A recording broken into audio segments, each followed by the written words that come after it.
अस्सलामुअलैकुम। माँ एक ऐसी हस्ती है कि गुर्बत में हमारी परवरिश शहाना अंदाज से की थी।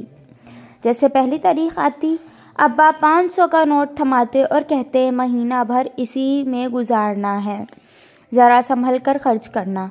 अम्मा उसी बात को अपने पल्लू बांध कर बिस्मिल्लाह पढ़कर पकड़ती। मैं आज तक अपनी माँ को दूसरी औरतों की तरह शौहर से शिकवा शिकायत करते नहीं सुना था। वह साबिर औरत थीं और हमें भी सब्र की तलकीन करती थीं। अक्सर यह होता कि अम्मी 7 रोटियां पकाती, 2 अब्बा के लिए रख देती, एक हम चारों बहन भाइयों को दे देती। 1 रोटी ही अम्मी के लिए बचती थी। वो हम चारों में से अगर किसी को ज़्यादा भूख होती तो अम्मी चुपके से हमारी प्लेट में रख देती और ख़ुद पानी पीकर कहती कि पानी में भी अल्लाह ने बड़ी ग़िज़ाइयत रखी है। हम इस वक्त छोटे थे, इसलिए अम्मी की हर बात को सच ही समझते थे। जब अब्बा की तनख्वाह के 350 रुपये पूरे खर्च हो जाते तब अम्मा हमारा पसंदीदा पकवान तैयार करती। तरकीब ये थी कि सूखी रोटियों के टुकड़े कपड़े के पुराने थैले में जमा होते रहते और महीने के आखिरी दिनों में इन टुकड़ों की किस्मत खुलती। पानी में भिगोकर नरम करके उनके साथ 1-2 मुट्ठी बची हुई दालें सिलबट्टे पर पीसे मसाले के साथ देगची में डालकर पकने छोड़ दिया जाता, हत्ता के मज़ेदार हलीम सा बन जाता और हम सब बच्चे वो हलीम उंगलियां चाट कर ख़त्म कर जाते। अम्मा के लिए सिर्फ देगची की तह में लगे कुछ टुकड़े ही बचते। अम्मा का कहना था कि खुरचन का मज़ा तुम लोग क्या जानो। मेरी माँ हमेशा सबसे आखिर में ही रोटी खाती। इसके हिस्से में हमेशा हांडी की जली हुई खरोंच ही आती थी जिसे वो मज़े से खा लेती थी।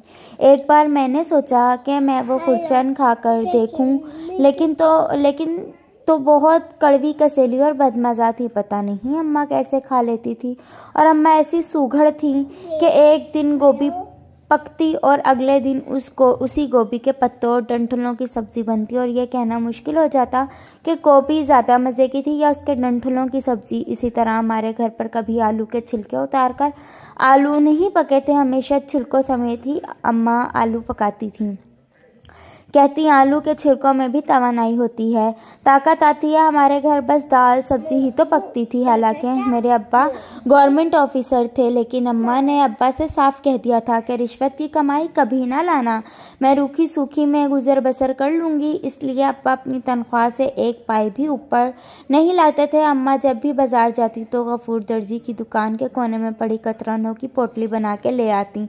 कुछ अर्से बाद ये कतरने तकिए के अंदर गिलाफों में भरती जाती, क्योंकि अम्मा के बकौल एक तो महंगी रुई खरीदो और फिर रुई के तकियों में जरासीम बसेरा कर लेते हैं और फिर कतरनों से भरे तकियों पर अम्मा रंग बिरंगे धागों से शेर काट देती। कभी लाड आ जाता तो हंसते हुए कहती, तुम शहजादे शहजादियों के तो नखरे ही नहीं समाते जी, सोते भी शायरी पर सर रख के हैं।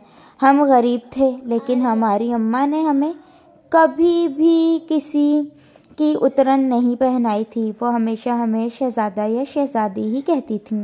मैंने कई साल से अपनी अम्मा के पैरों में टूटी चप्पल ही देखी थी, या फिर वह नंगे पांव तेज धूप में सहन पर काम करती रहती, जहां हमसे एक पल खड़े होना ही महाल था। हमारे पैर तपते फर्श पर लगते तो हम बिलबिला उठते। मेरी माँ फौरन से हमें डांट देती थी, कहती जूता पहनकर आया करो, नाजुक से पैर हैं तुम लोगों के, जल जाएंगे। इस वक्त मैं ये सोचती कि क्या अम्मा के पैर नाजुक नहीं हैं? वो कब से धूप में खड़ी काम कर रही हैं। ईद के मौका पर मोहल्ले भर के बच्चे गफूर दर्जी से कपड़े सिलवाते। हम जिद करते तो अम्मा कहती वो तो मजबूरी में सिलवाते हैं, क्योंकि उनके घरों में किसी को सीना परोना नहीं आता। मैं तो अपने शहजादे शहजादियों के लिए हाथ से कपड़े सीऊंगी। जुम्मतुल विदा के मुबारक दिन अब्बा लुट्ठे और फूलदार कपड़े के 2 आधे थान जाने कहाँ से खरीद कर लाते। लट्ठे के थान में से अब्बा और 3 लड़कों के और छींट के थान में से 2 लड़के और अम्मा के जोड़े कटते और फिर अम्मा हम सबको सिलाने के बाद सहरी तक आपा नसीबन के दीवार मिले क्वार्टर से लाई गई सिलाई मशीन पर सबके जोड़े सीती। आपा नसीबन साल के साल इस शर्त पर मशीन देती कि उनका और उनके मियाँ का जोड़ा भी अम्मा सी के देंगी। हम बहन भाई जब ज़रा से आने होने हुए तो हमें अजीब सा लगने लगा कि मोहल्ले के बाकी बच्चे बच्चियां तो नए नए रंगों के अलग अलग चमकीले से कपड़े पहनते हैं, मगर हमारे घर में सब एक ही तरह के कपड़े पहनते हैं, मगर अम्मा के इस जवाब से मुतमईन हो जाते हैं कि एक से कपड़े पहनने से कुंबे में मोहब्बत कायम रहती है, और फिर ऐसे चटक मटक कपड़े बनाने का आखिर क्या फ़ायदा जिन्हें तुम ईद के बाद इस्तेमाल ही ना कर सको। छोटी ईद यूं भी वाहिद त्यौहार था जिस पर सब बच्चों को अब्बा 1-1 रुपये का चांद तारे वाला बड़ा सिक्का देते थे।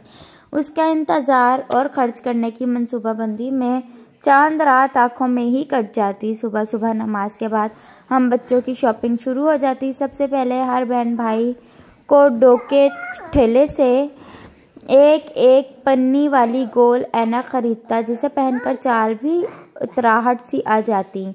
फिर सबके सब चांदी के वर्क लगी मीठी इमली इस लालच में खरीदते कि रफ़ीक अफेमची हर एक को इमली देते हुए तीली जलाकर इमली में से शौला निकालेगा।